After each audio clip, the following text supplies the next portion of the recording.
안녕하세요. 저는 현재 결혼을 앞두고 있는 30대 중반의 예비 신부입니다. 열길 물속은 알아도 한길 사람 속은 모른다고 하던데 그 말이 딱 맞다고 생각이 드는 경험을 하나 한 적이 있습니다. 바로 제 전 남자친구의 이야기이죠. 결혼을 앞둔 예비 신부라 어디 가서 전 남자친구의 욕도 못하겠어서 이렇게 익명으로 얘기를 한번 꺼내볼까 합니다. 이런 경우가 처음이라 조금 서툴러도 이해해 주시길 바랍니다. 전 남자친구였던 그 사람과 저는 동갑이었고 한창 청춘인 나이 20에 만났습니다. 우리는 같은 대학교 같은 과에 재학 중이었거든요. 저와 그 사람은 둘 다 법학과에 재학 중이었고 대학교 1학년 시절 누구나 다 가는 MT와 같은 단합대회에 갔어요. 여러 단합대회 때마다 운명처럼 그 사람과 저는 항상 짝꿍이 되었죠. 어렸던 저희에게는 그런 여러 차례의 우연스러운 만남이 운명처럼 다가왔고 그 사람의 적극적인 대시로 우린 그렇게 연애를 시작하게 되었습니다. 그렇게 20살에 만나 장장 10년을 연애했어요. 제일 예뻤던 제 청춘을 그 사람과 보냈었죠. 오래 만나기도 했고 정도 많이 들었기에 헤어지지도 못했어요. 그저 내가 미래에 함께할 사람이라고 생각했던 것 같습니다. 주위에서도 저희 커플을 굉장히 부러워했어요. 10년씩이나 만나기는 솔직히 드문 경우는 아니었으니까요. 당연히 저도 그 사람의 집에 찾아뵙기도 했고 각종 집안의 행사들도 챙겼어요. 그 사람의 부모님도 제게 며느리 또는 아가라고 부르며 반겨주셨어요. 그렇게 서로의 집을 오가며 참 예쁘게도 연애를 알콩달콩하게 했습니다. 그러다 그 사람이 느지막이 군대에 입대를 하게 되었고 저는 어차피 그 사람의 얼굴도 자주 못 보니 그냥 공부나 하자 싶어서 사법고시 준비를 정식으로 하기 시작했습니다. 그 사람이 군 생활을 하는 2년 내내 잠깐 나누는 통화와 가끔 나오는 휴가를 제외하고는 모든 시간을 공부에 쏟아냈어요. 고시 공부라는 것이 생각보다 참 쉽지 않았죠. 처음에는 제가 고시 공부에 들어간다고 하니까 진심으로 응원을 해주었습니다. 군대에 있는 도중 제가 공부한다고 연락도 잘 되지 않고 남들처럼 면회를 자주 가는 것도 아니어서 많이 섭섭해했지만 곧잘 이해해 주었죠. 하지만 2년이란 시간 동안 군대에 가 있는 동안 제가 고시에 합격하진 못했습니다. 그 사람은 그렇게 군대를 무사히 전역했고 전역 이후 고삐 풀린 망아지처럼 자유를 느끼며 살기 시작했어요. 그리고 저는 고시 공부에 몰두했습니다. 그때가 딱 그런 느낌이었어요. 조금만 더 하면 될 것 같은, 물병에 딱 한 컵의 물이 모자란 그런 느낌이요. 거의 접신을 하듯 미친 듯이 매달렸던 것 같아요. 아니나 다를까 저는 그 사람이 전역을 하고 난 바로 그 다음 해에 사법고시에 합격을 했습니다. 정말 하늘이 날아갈 듯 기뻤고 행복했어요. 그런 저를 보고 자극을 받았는지 저녁 이후 정신을 못 차리면서 놀더니 고시 공부를 하기 시작했어요. 그리고 저를 굉장히 부러워하기 시작했던 것 같습니다. 저는 그렇게 사법고시를 패스하고 난 이후 변호사라는 직업을 가지게 되었습니다. 저는 누군가를 판단하거나 죄를 묻기보다는 그 사람의 편을 들어주고 싶다는 마음이 커서 변호사라는 직업을 택하게 되었어요. 고시를 패스하고 난 이후 몇 년간은 정말 눈코 뜰 새 없이 바빴던 것 같습니다. 저는 차츰차츰 제 인생의 목표를 하나씩 만들어 갔고 그것들을 성취하는 삶을 살기 시작했습니다. 제가 목표하자는 바를 하나씩 하나씩 이뤄가기 시작했죠. 점차 경력이 쌓였고 업계에서도 좋은 대우를 받았으며 꽃길 같은 인생만 즐기게 되었습니다. 전 그렇게 저를 업그레이드 시키고 있었던 반면 그 사람은 그러지 않았어요. 25세 나이에 시작한 사법고시 공부는 약 5년이란 시간 동안 이어졌습니다. 사법고시, 물론 매우 어려운 시험이기도 하죠. 공부해야 할 양도 많으니까요.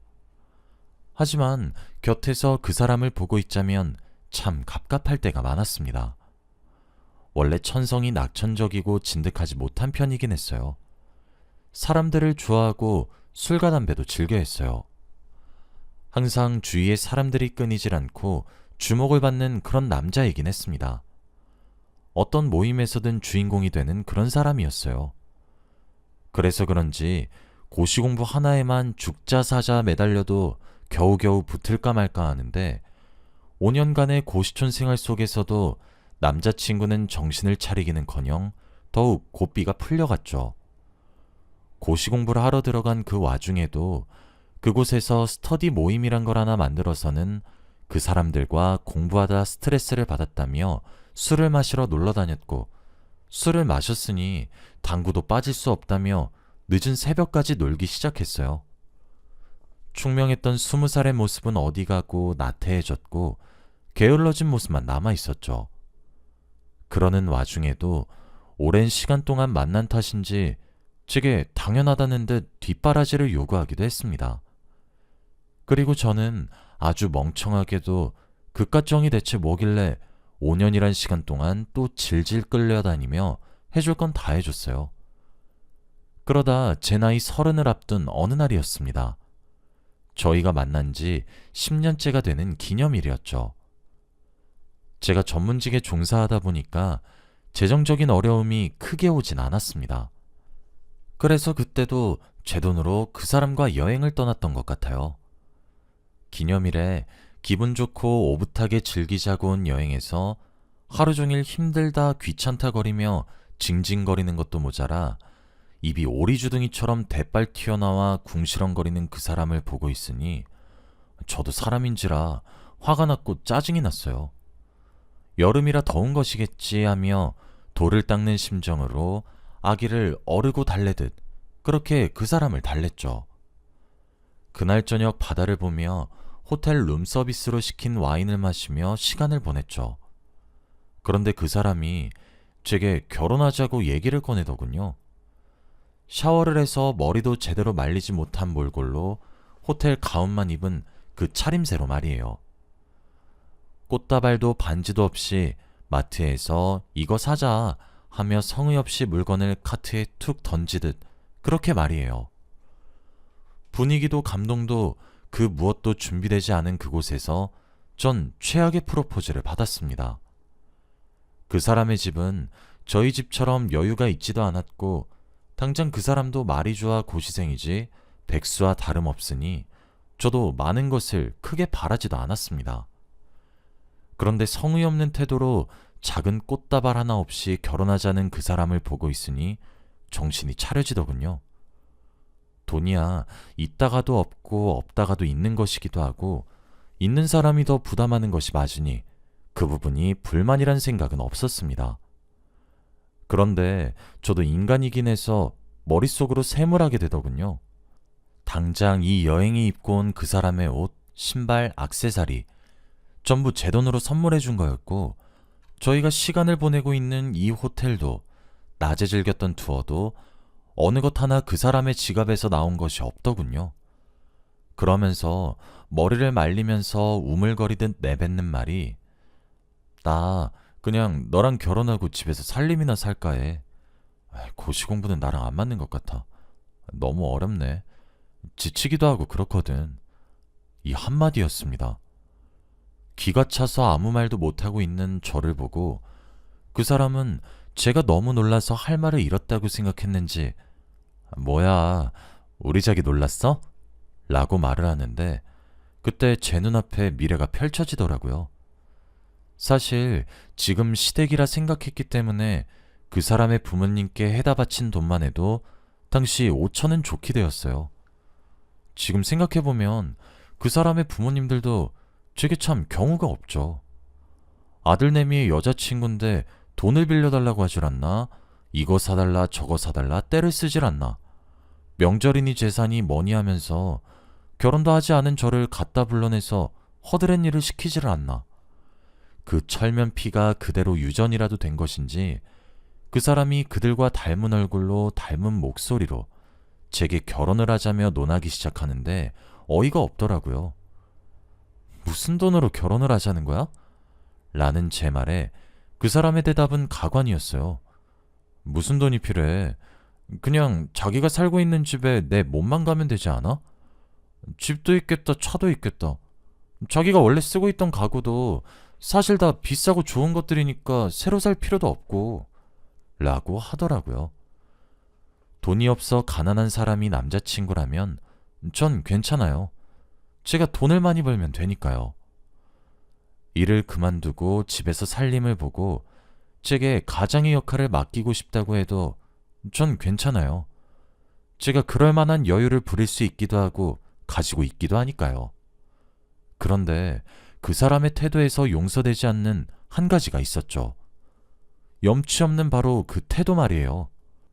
제가 남들에 비해 고소득인 직업에 속해 있어서 그렇지 저도 뼈 빠지게 일을 해서 돈을 벌어요.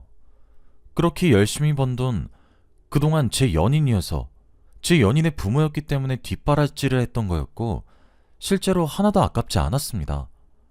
그런데 끝까지 장미꽃 한 송이 하나 준비 않을 정도로 프러포즈를 귀찮아하는 그 사람을 보고 있으니 제가 진짜 10년이란 세월 동안 뭘 했나 싶으면서 후회가 물밀듯이 몰려오더군요. 너무 서러워서 저도 모르게 눈물을 흘리고 있으니 그 사람은 제가 감동을 받아 우는 줄 알더라고요. 그 모습에 또 기가 찼습니다. 눈치 없이 고개만 갸웃거리는 그 사람의 얼굴을 보고 있으니 화낼 기운도 없더군요. 저는 아무런 대답도 않고 잠자리에 들었습니다. 사실 뜬 눈으로 밤을 지새운 것과 마찬가지였죠. 옆에서 코를 드르렁 골면서 자는 그 사람을 보는데 10년이란 세월 동안 퇴화되었음 퇴화되었지 절대 발전하지 않은 사람이었던 사실을 그 새벽에서야 저는 깨달았습니다. 10년이란 세월을 만나서 당연히 내가 품어야 된다고 생각했고 그렇게 할 생각이었는데 내가 이러려고 죽기 살기로 사법고시를 패스했나 하는 생각이 들더라고요. 5년이란 시간 동안 제가 해준 뒷바라지를 떠올렸습니다. 스스로 생각하기에도 떳떳하단 생각이 절로 들 정도로 많이 해줬다 싶었죠. 그리고 더 해주고 싶지 않았고 그럴 필요조차 느끼지 못했죠. 그렇게 하루를 지새우고 그 사람과 함께 다시 저희가 사는 지역으로 돌아왔습니다. 그리고 저는 그 사람에게 이별을 고했습니다. 그 사람은 당연히 제 이별 통보를 전혀 이해하지 못했어요. 처음엔 제가 예민해서 쏘아붙이는 말처럼 흘려듣더군요. 제가 앞서 말했다시피 제 직업은 변호사입니다. 저는 헤어지고 그 사람의 본가에다가 내용 증명을 보냈습니다. 제가 빌려드린 5천만 원이 넘는 돈만큼은 제게 빠른 시일 내로 반환한 것을 통보하는 서류였죠. 그 사람이 생활비처럼 쓰고 있던 제 카드를 정지시켰고 그 사람의 고시원비를 내고 있는 건물주에게 연락을 해서 이번 달부터는 그곳에 사시는 분께 돈을 받으라 말씀을 드렸죠. 그 사람의 부모님께 매달 드리고 있던 용돈도 끊기도 했습니다. 그렇게 하나씩 제가 주고 있던 모든 물질적인 것들을 없애기 시작했습니다. 그 과정에서 진짜 제가 뼈 빠지게 생고생해서 돈을 모아도 생각만큼 모이지가 않았는데 그 이유를 알겠더라고요. 그렇게 밑빠진 독에 물만 부어대고 있는데 돈이 모일 리가 있나요?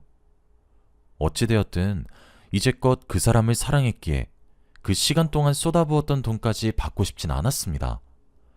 정말 사랑했기에 그 돈이 아깝지 않았고 제 돈이 도움이 되었다면 그걸로 좋겠으니까요. 제가 내용 증명 서류를 보내기 시작하자 그 사람의 부모님과 그 사람이 난리가 났어요. 그 사람의 부모님은 제게 화를 내더라고요. 대바라진 년 같으니라고? 어디 하늘 같은 시댁에 지금 이런 조잡한 서류를 보내는 거니? 하면서 말이에요. 크게 노하신 목소리를 듣고 있으니 기가 찼죠. 이전엔 이렇게 제게 큰 소리를 치시면 기가 죽었었거든요. 저는 예정을 봐서 시일이라도 주는 거라고, 내가 빌려준 돈 내가 받아내겠다는데 지금 큰 소리를 대체 왜 치냐고, 상황 파악이 제대로 되지 않는 것이냐고, 난 그 집안 아들과 헤어졌으니 당연히 나로 인해 누리는 모든 이득을 뱉어야 하지 않겠냐고 그렇게 처음으로 말대꾸를 했습니다.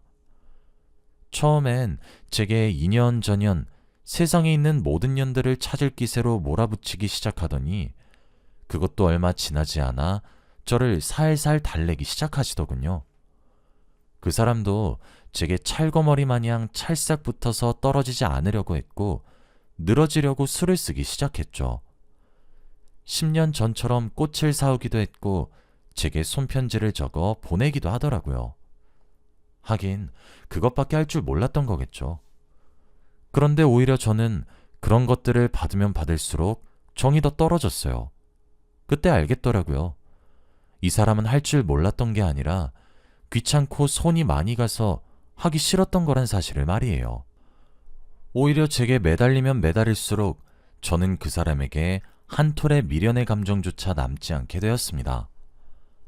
저도 그간 최선을 다했으니 그 사람도 할 말이 없겠죠. 하루는 절 찾아와 묻더라고요. 자신은 여자 문제로 속을 썩인 적도 없고 저만 10년이란 세월 동안 바라보고 살았는데 자신에게 어떻게 이럴 수가 있는 거냐고 하면서 말이에요. 그것도 맞는 말이긴 하죠. 여자 문제로 속 썩인 적 단 한 번도 없었고 도박을 하지도 않았고 범죄를 저지르지도 않았죠. 그런데 사람과 사람이 헤어지는데 그런 거창한 이유가 꼭 필수적으로 필요한 것도 아니잖아요. 그렇게 죽기 살기로 매달리는 그 사람에게 저는 매정하게 이별을 고했습니다.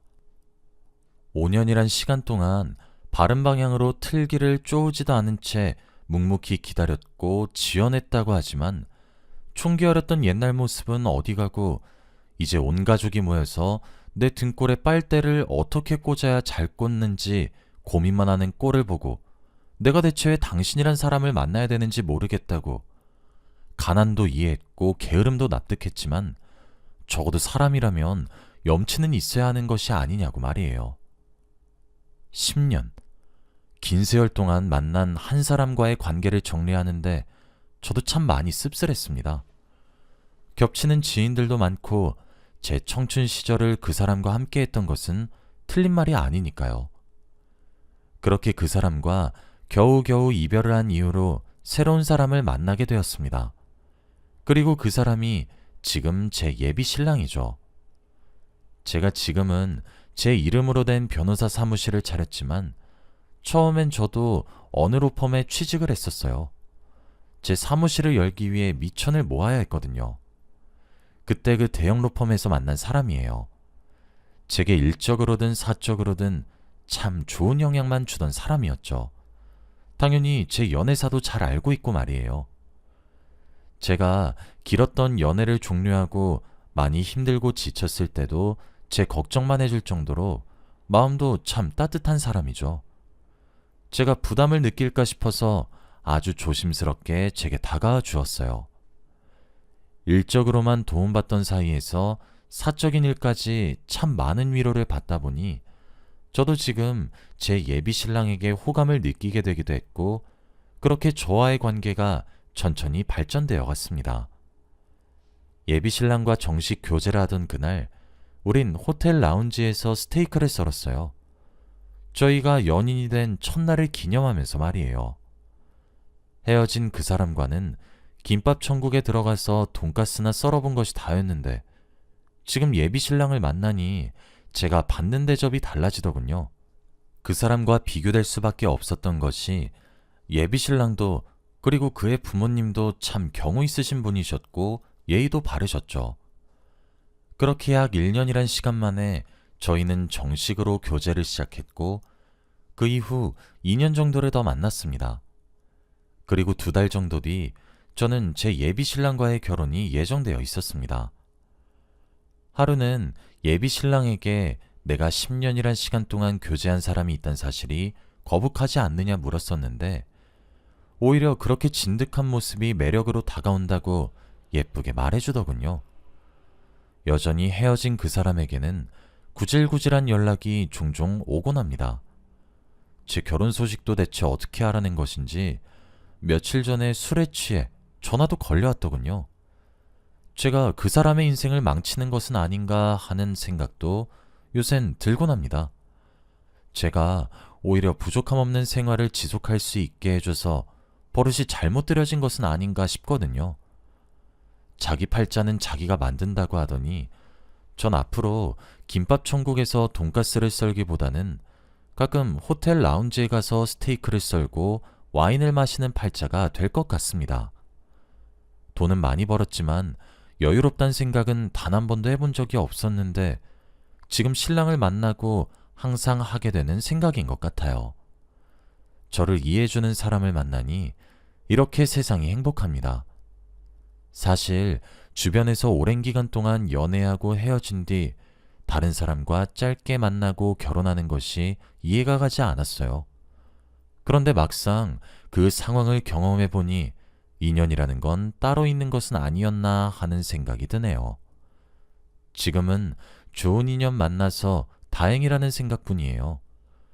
제가 이 글을 쓰게 된 이유는 만일 저처럼 오랜 시간을 함께 했다는 이유 하나만으로 억지로 인연을 이어나가시는 분들에게 다시 한 번 더 생각해 보라고 말을 하고 싶어서이기도 합니다.